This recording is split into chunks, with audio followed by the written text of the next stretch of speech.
I can't believe I let you talk me into this, Ava Nolan muttered under her breath, tugging at the hem of the too-tight pencil skirt her best friend had insisted she wear. She glanced around the sleek, glass-walled lobby of Lexington Design Group, already feeling out of place.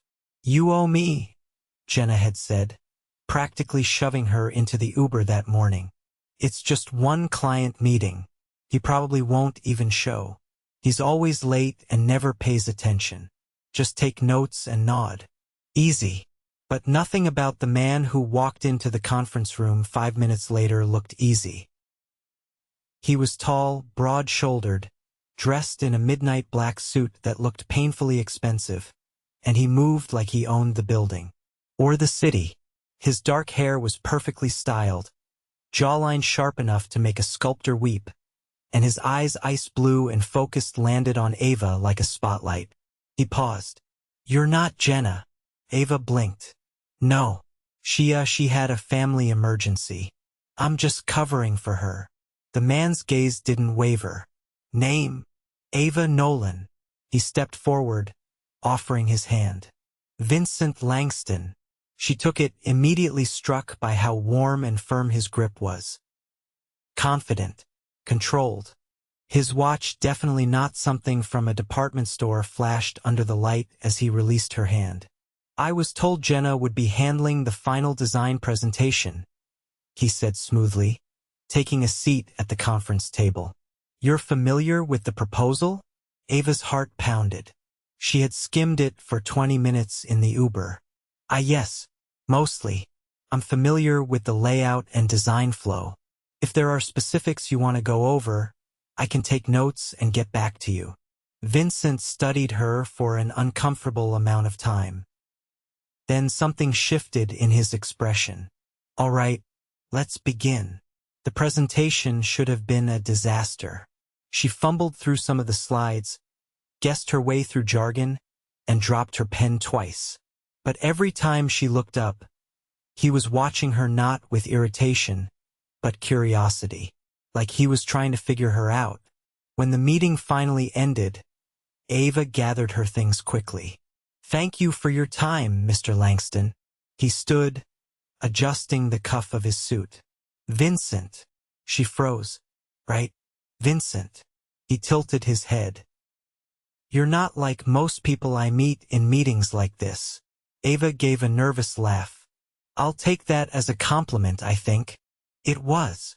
She gave him a polite smile, turned, and bolted for the elevator. 2 days later, Jenna burst into their shared apartment, eyes wide. You're not going to believe this. He asked for you. Ava looked up from her laptop. Who? Vincent Langston. He called the office. Said he wanted you to handle the revisions personally. You made an impression. Ava frowned. I barely knew what I was talking about. Well, apparently he liked that. By the next week, Ava found herself riding in a sleek black town car sent by Langston Holdings to pick her up for a private consultation at the client's penthouse. Wait, he lives here? She asked the driver as they pulled up to the towering glass building in Midtown. The man nodded. Top floor. The elevator opened directly into the penthouse. Ava stepped out onto marble floors, greeted by floor-to-ceiling windows and a view that made her knees weak. The space was massive, modern, and tastefully opulent. A grand piano sat in the corner. There was a fireplace that seemed to start and end in glass. Vincent appeared from around the corner, sleeves rolled up, no tie. You made it. She turned to him. This is your home? Yes. Ava blinked. I thought you were just a client for the design firm. I'm also the owner of the building. And the firm. She stared at him. You own Lexington Design? He nodded, casually pouring 2 glasses of wine. Among other things. Ava took the glass he handed her, stunned. You're a billionaire. Vincent's eyes twinkled. That was never relevant to our meeting. She let out a breath. I really shouldn't be here. Why not? Because I'm not even supposed to be handling your project. I was covering for Jenna. I don't belong in places like this. Vincent stepped closer, his voice low but steady. Maybe the reason you ended up here is because you do. Over the next few weeks, Vincent continued requesting Ava. Not Jenna, not a senior designer, just her. Always her. He took her to site visits in a private helicopter.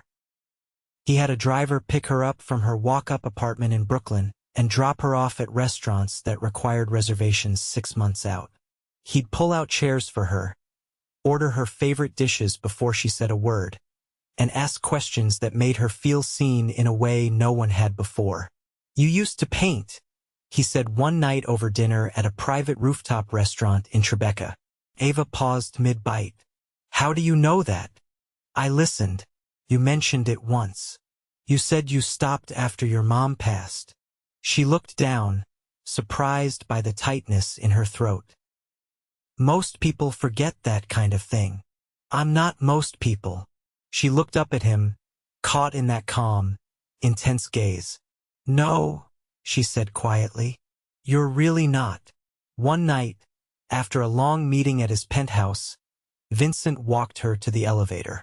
She turned to him, heart pounding, unsure why it felt like something more than work had happened. Why me? She asked softly. He didn't hesitate. You don't try to impress me. You don't fake anything. You're real. And I haven't had real in a long time. Ava's breath caught. Then the elevator doors opened, and the moment broke. But Vincent didn't let her leave without saying one last thing. I'm not done knowing you, Ava. Her voice was barely a whisper. I don't think I want you to be. And when the doors closed, her heart was racing for reasons that had nothing to do with work. Ava stepped into the gallery with her coat still half-buttoned, wind blown from the street. The place was quiet, walls lined with bold, abstract canvases that hummed with color. She hadn't planned to come, but the invitation had arrived on thick cream paper, sealed with a wax emblem she didn't recognize until she turned it over and saw the name scrawled at the bottom in ink. Vincent Langston. She moved slowly through the exhibit, fingers grazing the polished edge of a bench carved from dark wood. This wasn't some crowded opening with hors d'oeuvres and champagne flutes. The gallery was closed to the public. Silent. Private. You came, Vincent said behind her. She turned, heart skipping. I didn't know you were into art. He joined her at a quiet distance, hands in his coat pockets. I'm not really. But I remembered what you said last week, that you missed being around things that made you feel something. Ava looked at him, startled. These are incredible. They're yours. She blinked. What? The artist. I found her work online. She studied at the same program you did just a few years after. Her pieces reminded me of how you described your own. I thought you'd connect with them.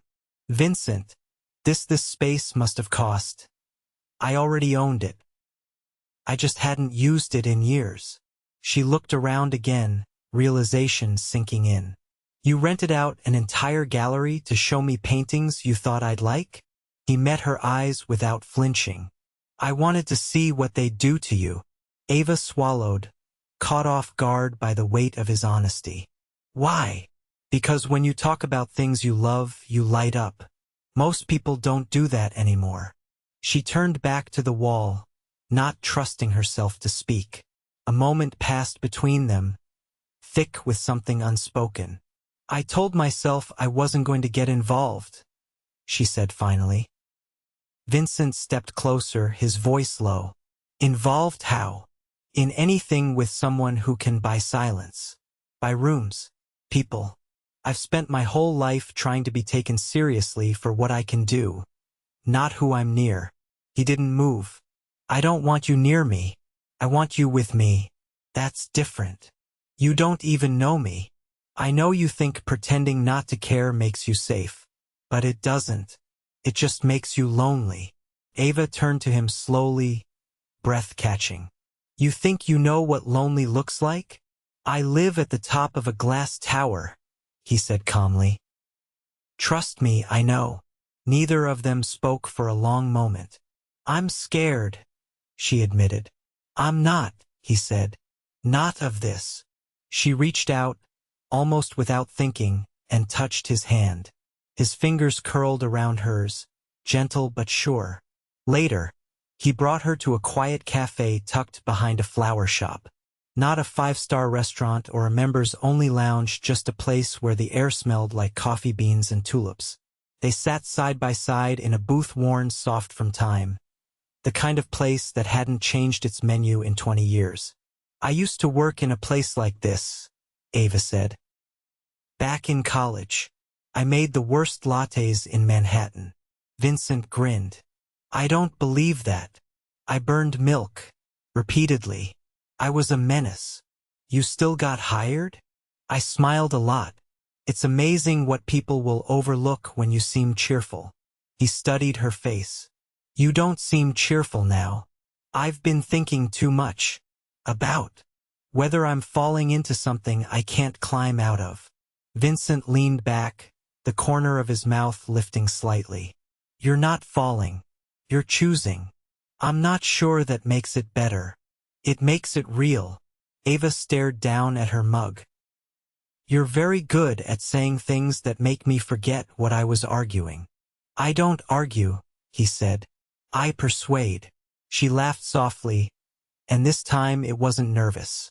"So what's the next move in your persuasion campaign?" "I want you to come with me." She raised an eyebrow. "Where?" "There's a property I've been renovating off the coast. I need a final walkthrough before I decide whether to keep it or sell it." "I thought maybe you'd have opinions." "Are you asking me as a consultant or as the woman who makes me think about things I stopped thinking about years ago?" She looked at him, searching for cracks, for artifice, but he was maddeningly sincere. "I'll need time off work. I've already spoken to your firm." Her eyes widened. "You what?" "I told them I wanted you assigned to the overseas portfolio temporarily. You'll still be paid. Think of it as a sabbatical. One you earned." Ava hesitated. "You keep making decisions that affect my life without asking." Vincent met her gaze. "Then tell me not to." She opened her mouth, then closed it again. Her silence was answer enough. 3 days later, she found herself stepping onto a private jet, cream leather seats, chilled water bottles lined up like soldiers, and a single orchid in a crystal vase on the table between them. "You don't do anything halfway, do you?" she asked, settling in. Vincent fastened his seatbelt. "Would you really want me to?" She looked out the window as the plane began to taxi. "I don't know yet." He reached for her hand again, and this time, she didn't pull away. As the jet lifted from the ground, Ava felt something shift, not in the air, but inside her. She wasn't covering for anyone anymore.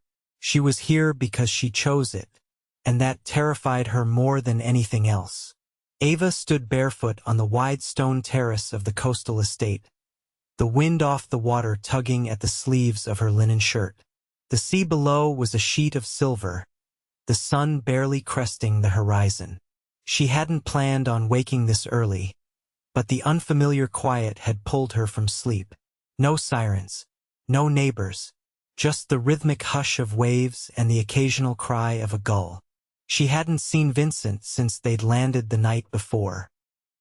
A driver had met them at the airstrip and taken them through winding roads to the bluff where the estate stood, whitewashed walls, arched windows, and balconies that faced nothing but ocean.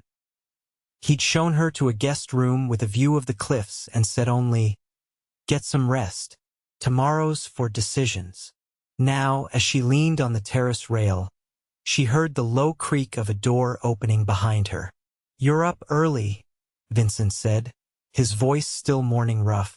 She turned to see him in a charcoal t-shirt and dark jeans, barefoot like her, a mug of coffee in one hand.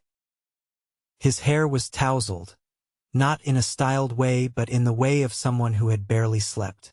"I couldn't stay in bed," Ava said. "It's too quiet." Vincent handed her the coffee. "Try this. It helps. She accepted it, wrapping her hands around the warmth. Do you come here often? I used to, he said, stepping beside her.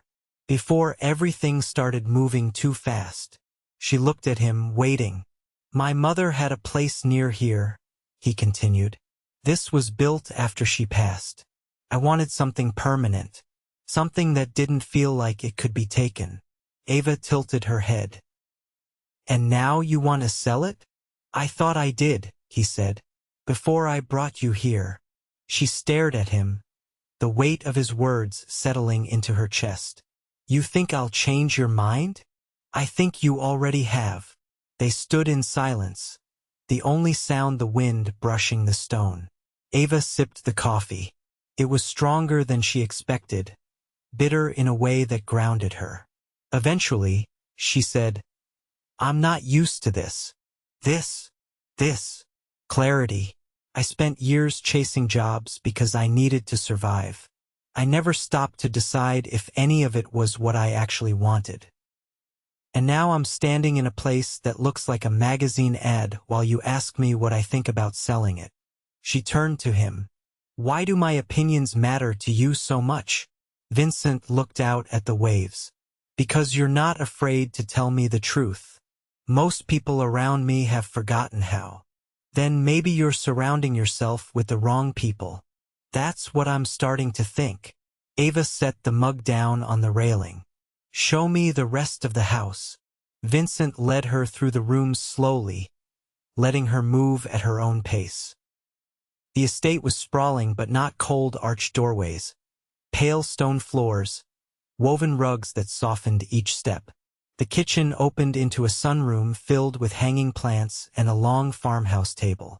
Upstairs, a hallway of shuttered windows led to the master suite, where a wall of glass opened to a private balcony overlooking the beach.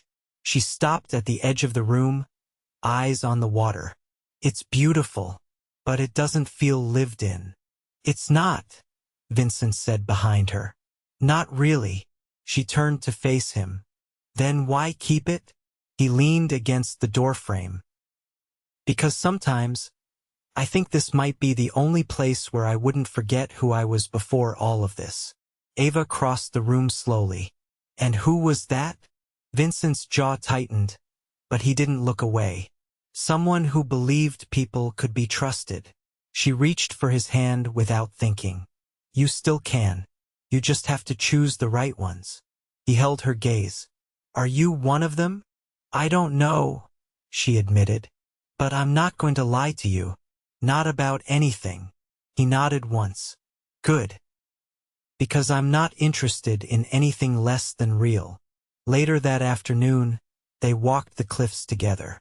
Ava wore sandals and a wide-brimmed hat Vincent had pulled from a closet full of unused things. The path wound along the edge of the bluff, the sea crashing below, and for a long time, neither of them spoke. Then Vincent said, Do you know what I did before I bought the firm? She shook her head. No, you've never told me. I was in mergers, acquisitions, the kind of deals that leave people without jobs and companies without names. She glanced at him. And now you design buildings. I fund them, others design them. But when I met you, I realized I wanted to start creating again.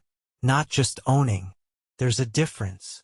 They stopped at a bend in the path where the cliff widened into a flat outcropping. Below, the beach curved in a crescent of pale sand. I had this idea, he said, of building something here, a retreat, a space for artists, musicians, people who make things that matter. Ava's breath caught. That's why you brought me? I wanted to know if you saw it, if you believed in it. I do, she said quietly. But only if you're doing it for the right reasons. Vincent turned to her. What do you think the right reasons are? To give something back, she said. To create something that doesn't just serve you. He studied her face. That's what I want.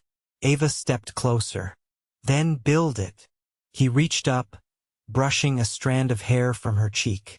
Stay and help me. She froze. What? Not forever. Not unless you want to. But for now, help me design it. Bring it to life. She looked at him, heart thudding. You don't ask small things, do you? I don't ask them if I already know the answer. Ava laughed, the sound unexpected and freeing. You're impossible. Maybe, but I'm also right. That night, they sat on the balcony as the stars came out. Vincent brought out a bottle of red wine and 2 glasses, and they watched the sky shift from blue to black. I used to think love was supposed to be electric, Ava said, swirling the wine in her glass. Like lightning, sudden, overwhelming. And now I think maybe it's the quiet things, like someone listening, or watching the sky with you and not needing to say anything. Vincent reached for her hand again. You make me want to speak anyway. She looked at him, eyes soft. Then say it. He didn't hesitate. I'm falling for you. Ava's breath hitched, but she didn't look away. Then fall. And when he kissed her, it didn't feel like lightning. Felt like coming home. Ava stepped into the vaulted atrium of the old monastery-turned-arts retreat, her hard hat slightly askew and tablet in hand, as morning light poured through the arched windows overhead. The scent of fresh plaster and cedar hung in the air. The workers were finishing the last of the tiling, and the final custom light fixtures had arrived from Florence earlier that week. It had taken nearly 3 months of planning, sketching, and reimagining, but the retreat was almost complete. Vincent stood at the far end of the hall, speaking quietly with the site foreman. He wore jeans dusted with chalk and a button-down rolled to the elbows. He looked completely at ease, something she had rarely seen in the early days. As she approached, he caught sight of her and his expression shifted, not with surprise or amusement, but with something deeper, something settled. You changed the flooring in the west wing, she said, glancing down. I switched to reclaimed oak. You mentioned the original material felt too polished. Ava checked the notes on her tablet. I didn't think you heard that. I hear everything you say. I just don't always respond right away. She glanced up at him. You always respond, just not with words.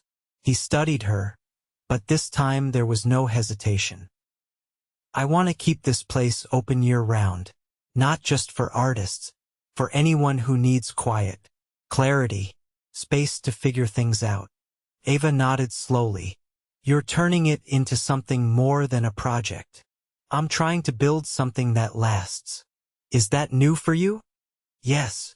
They walked through the central courtyard, where a reflecting pool had just been filled the day before. It mirrored the sky perfectly, still and clean. Ava stopped to watch it. I used to think I'd have to leave this behind, she said. Everything I worked for, everything I thought I wanted. That if I let someone in like this, I'd lose myself. Vincent stepped beside her. And now, I think I was wrong. She turned to him. But it scares me anyway. He didn't reach for her hand. He didn't touch her at all. Instead, he said, You don't have to choose between your life and this.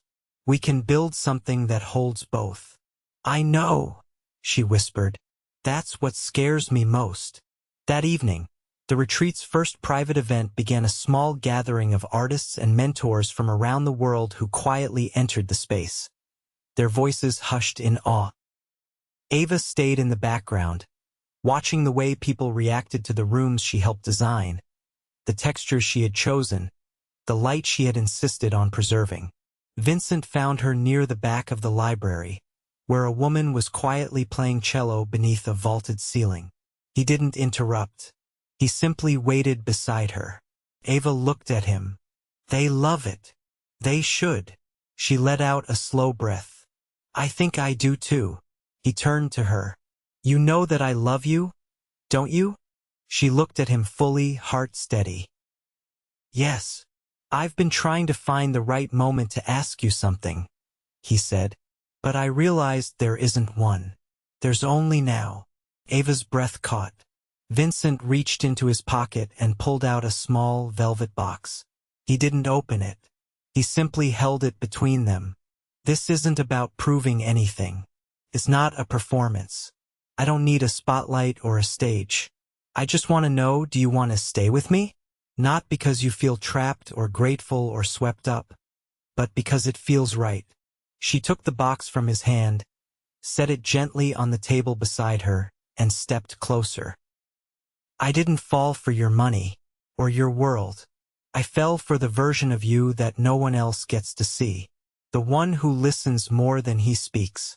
The one who sees people really sees them. He exhaled, and for the first time, she saw something unguarded pass through his eyes. Not fear, not uncertainty, just hope. I want to build something that lasts too, she said. And yes, I want to stay with you. He reached for her then, no hesitation, no walls. Their kiss was quiet. No applause. No fanfare. Just everything unspoken finally spoken. Weeks later, the retreat opened its doors to the public. Ava wore a soft blue dress and walked beside Vincent through the gardens as guests arrived. Her paintings, the ones she'd thought she'd never show again, hung in the West Hall, unannounced and signed. People stopped in front of them and lingered. Vincent leaned into her ear. They're going to ask who painted them. She smiled. Let them wonder. He brushed a kiss against her temple. I already know. As the sun dipped behind the sea, casting gold across the terrace, the man who had once lived in glass towers and silence stood beside the woman who'd once thought she didn't belong in his world. They had built something new, together. It was raining the night they returned to the city.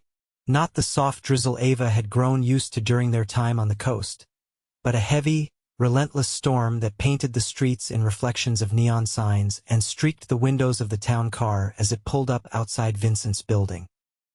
Thunder cracked overhead as he opened the umbrella and held it over her, his other hand resting lightly at the small of her back as they hurried through the marble entrance.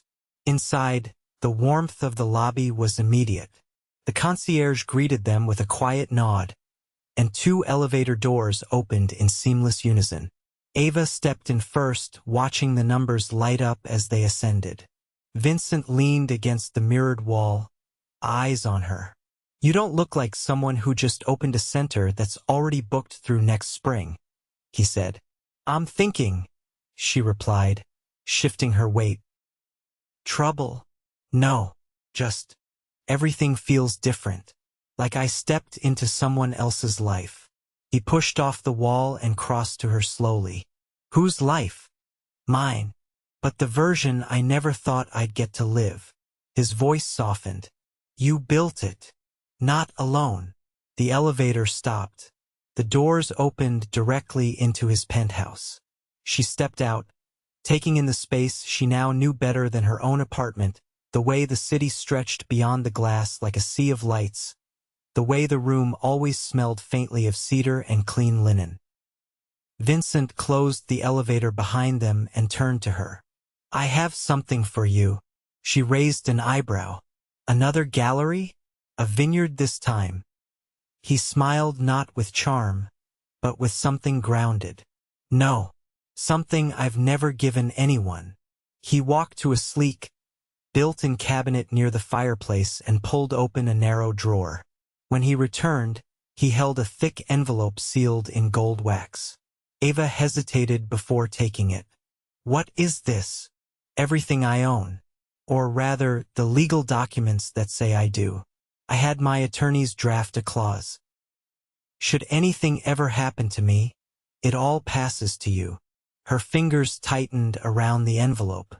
Vincent, I'm not giving it to you because I think something will happen. I'm giving it because I trust you more than I trust anyone in my life. And because love, real love, doesn't come with conditions. She looked at the envelope, then at him. I don't want your money. I know. That's why I want you to have it. Her voice trembled. You're not afraid of giving too much? I was. Until you. He stepped closer. You've changed everything I thought I knew about what it means to let someone in. Ava set the envelope down on the table and took his hands. I don't need paper to tell me you trust me. I see it in the way you look at me, the way you listen, the way you never ask me to be anything except exactly who I am. He lifted her hand to his lips. You're everything I didn't know I was waiting for.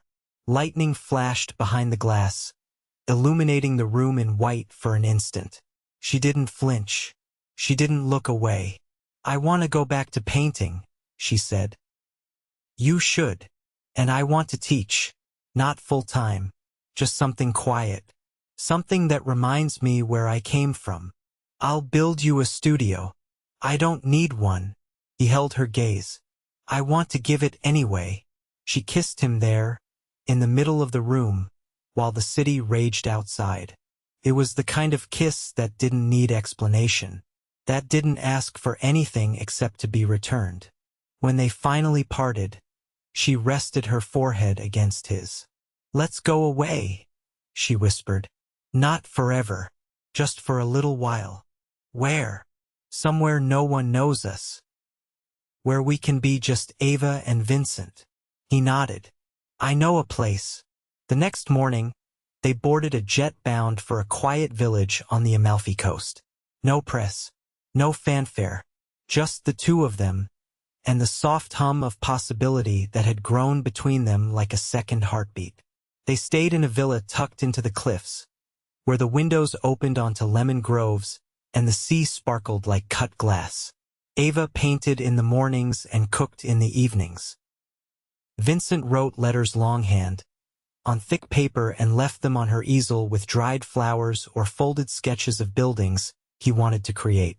They made no announcements, no public declarations, but the people in the village began to recognize them anyway, the quiet couple who always held hands, who walked the cobblestone streets like they belonged to no one else but each other.